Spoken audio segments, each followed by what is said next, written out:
Welcome back, everyone. We are here, Research Works podcast at the EACD Slovenia Conference 2023. It is still the lunch hour, so it is a little bit busy, but hey, I think it creates a great vibe. I'm talking to a new friend of mine, introduced to me by the lovely Ginny Palig, and so now we've just been trying to connect and talk about our common interests. So welcome, and I'm really nervous I'll say your name wrong, so make sure you correct me. Álvaro Hidalgo-Robles. Perfect. No, that was not perfect. Say your name properly for me. Álvaro Hidalgo-Robles. Okay. It's quite See, tricky. I was quite far off there. PhD candidate from the International University of Rioja. See, there's things that my tongue doesn't quite do, you know.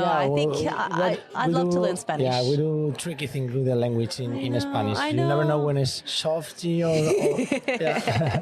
Thank you for tolerating my inability to say pleasure. certain vowels. But look, I'm so excited to talk to you today. You're a big advocate here for early career researchers. I see you walking around with your sticker that you have there and really trying to connect the whole group together.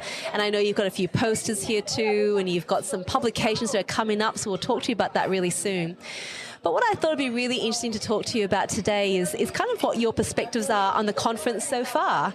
And well, let's start there. How have you been enjoying the conference so far and the content that we've been hearing? Wow, I'm enjoying a lot. I'm enjoying a lot, really. It's my first time here in Ljubljana and having this kind of views, you know, this kind of city. It's beautiful, isn't it? Sharing with friends and colleagues in this awesome conference. Yeah. Wow. Yep. It's like wonderful. the perfect environment for the perfect conference. Yeah. You put it absolutely beautifully, and I think that the topics that have been coming up the conference now, there's been quite a few common themes that have been going through, hasn't there? What has inspired you the most about this conference so far? Well, I am just inspired by the recent clinical session we have had regarding early intervention. Yes. We have in the EACD a recent group created regarding early intervention, a special interest group. Yes. And I've been seeing the amazing presentation from colleagues from Spain, also from a lot of countries of Europe, sharing really evidence-based things, approaching newborns, approaching infants, and I am quite inspired. It's an exciting place to be, isn't it? And early intervention, early detection and early intervention are things that I'm hearing about a lot at the moment. It's such an exciting phase, not just for cerebral palsy, but a range of other conditions like spinal muscular atrophy in the keynote this morning. Tell me a little bit about early intervention. I know this is a really big area of interest and a passion for you, and the evidence-based approaches. I think we're at a place now where more and more we know what evidence-based approaches are for early intervention. Obviously I'm from Australia, you're from Spain, but I think we're speaking the same language here. Yeah. So, what are some of the key aspects of early intervention evidence-based practices? Well, big question. Good question. I know, question. sorry. I'll try to manage it. I think since my perspective, from the point of view as we have in Spain, we are like starting, we are at the very beginning of the early detection. So I think we are now approaching this new concepts regarding early intervention. Yeah. And for us, since our, as you know, very beginning experience, I think we appreciate this new techniques, these new evidence-based strategies, but we appreciate also, and I think it's quite important, the ingredients that underlie these new techniques. Yeah, that's right. Because when we are trying to do knowledge translation, for us in Spain is quite difficult. You know, we have the language barriers, and we have some of different barriers that we are facing to be able to manage these big ingredients and know that enrichment environment and active movements and task-oriented and parental education are like the big things we have to take in account. It's really important. When we approach clinicians, it is not the same that talking about some specific name or specific techniques. Yes, That approaching with the ingredients that we know. I like that. evidence-based. I like that. I like how you said that. I think in our previous episode, again with Diane Damiano, she was like, less about the names, more about the ingredients, because I think we can get so caught up in the names, can't we? And that can be a bit dangerous. So we know now more than ever what those key active ingredients are for effective interventions. And when we're talking about early intervention, it's so important we get that right, isn't it? Yeah, so it has such a big impact. Let's take a flip side onto that now for the less evidence or non-evidence-based interventions.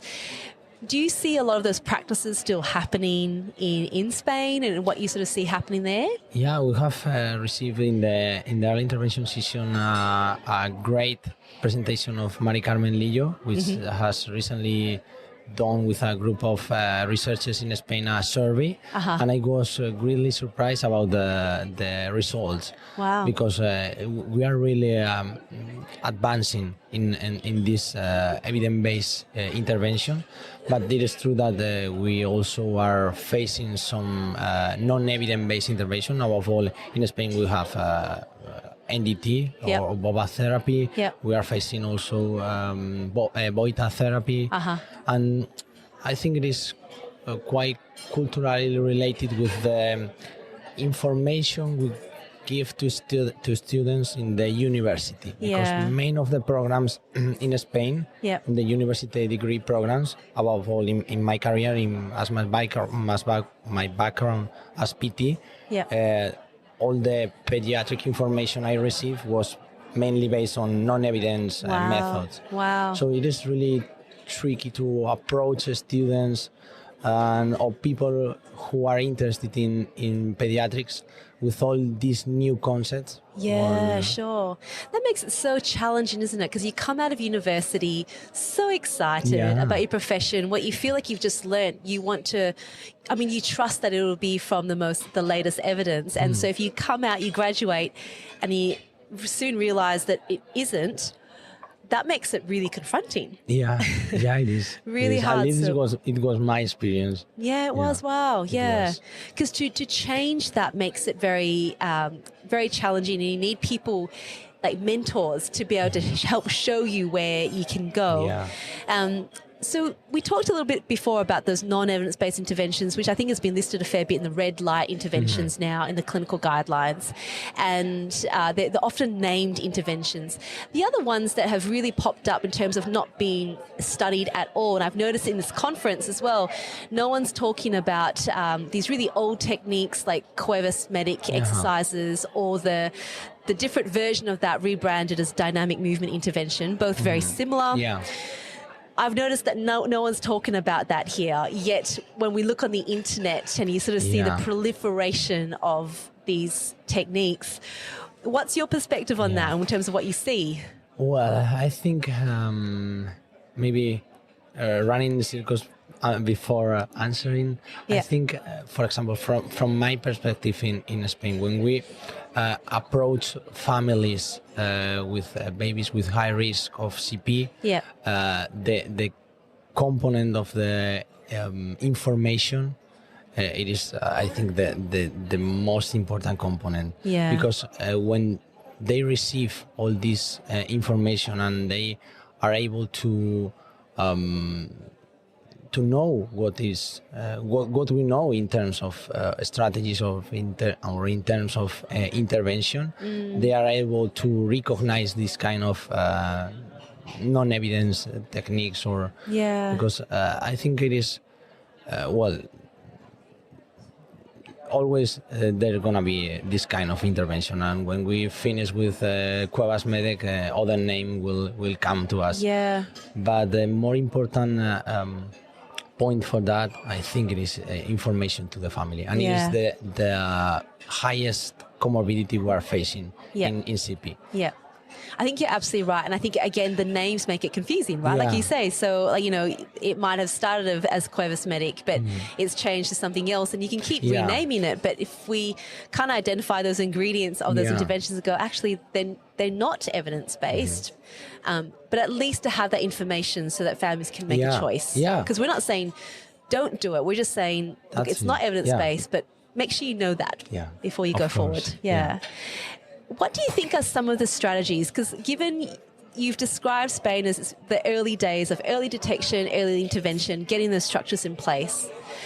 Moving forward, what do you think is going to be really important for your country, for your clinicians to be doing to support more integration of evidence-based practices? Well, we are doing such great efforts in terms of knowledge translation. I think we are in Spain in a great movement towards family-centered practices. Yes. Yep. Yeah, since maybe 10 years or something like that. Yep.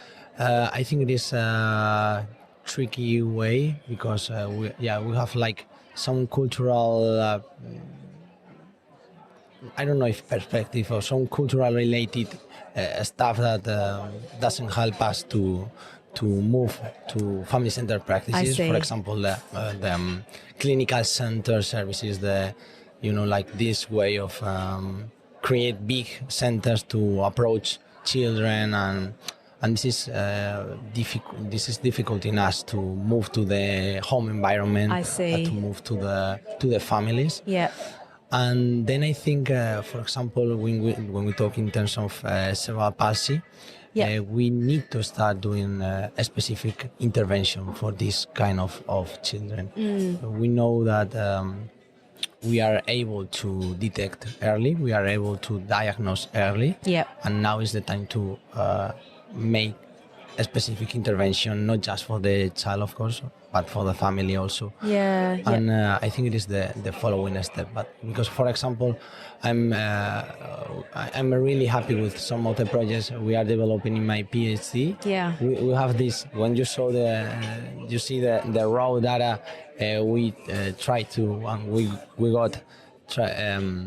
Reduce the mean age of CP diagnosis. We reduce the mean age of referral to early intervention services. Right. But when you talk with the family, my concerns are that we are not impacting in any way in the information they are receiving when they get the diagnosis, and we are not impacting in the intervention they are receiving. Right. So that's the next step. That is a very important step, because if we're not, like you just said, if we're not getting the information out, families they're left with all these decisions they need to make without all the information that they need. Yeah. What can we do about it? Well, well, I think work all together. Yeah. I'm thinking about the family as a part of the team. Involving them in the research we are making. We are planning now some qualitative studies to know really what are their perspective in Spain, following the steps that some big colleagues has done in the States and also in Australia. And I think we need to get this perspective and of course involve them in the research that we are doing now. That's wonderful, and I think that's really consistent. Once again, it's consistent. Everyone I've been talking to lately, it's all about providing information, and we all need to do more and do better. Like actually take the challenge of doing better and providing the right kind of information at the right time, and not assuming, who needs it, who doesn't. Actually, to find a really safe way of talking with families to provide them with information, and trust that once we give it to them, they can use it to make great decisions for their child. And trying to be confident with their abilities. Yes. As a clinician, I think we are approaching more this kind of techniques, this kind of strategies that believe that really the family can develop intervention. Of course, mainly based on their needs and on their concerns, and that is well, that is something that we need to It's do. key. Yeah. Well, I think it's really practical. Sometimes, like I said, it seems like there's some big things we need to tackle, but we can actually do it step by step. And I love that you've talked us through the journey of what's been happening in Spain and the changes that have been happening there. And we can always reflect and learn from each other. So it's so wonderful. So congratulations on your PhD candidacy. And we look forward to talking to you more as you publish more and as you finish your PhD. So that's really exciting. And just thank you for sharing your insights today about the conference. Thank you very much. I have to say that I'm a huge fan of the podcast. So cool. I was so nervous for this interview. It wasn't so bad, was it? No, it wasn't so bad. No. Okay, good. But I won't listen to me. No, you must do. You must do that. Thank you for listening. And this is the reason why we do the podcast. Ash and I set out to do this so that we could support clinicians and researchers to be more connected and stay up to date. And so now you've contributed to that as well. So thank you for being a part of that. Thank you very much. Thank you. And to all of our listeners, thank you once again for tuning in. There's still so much more content to come as well. So we'll keep interviewing people and you can feel like you're being part of the conference just like we are here. So thanks for tuning in and I'll chat to you all again really soon. Bye.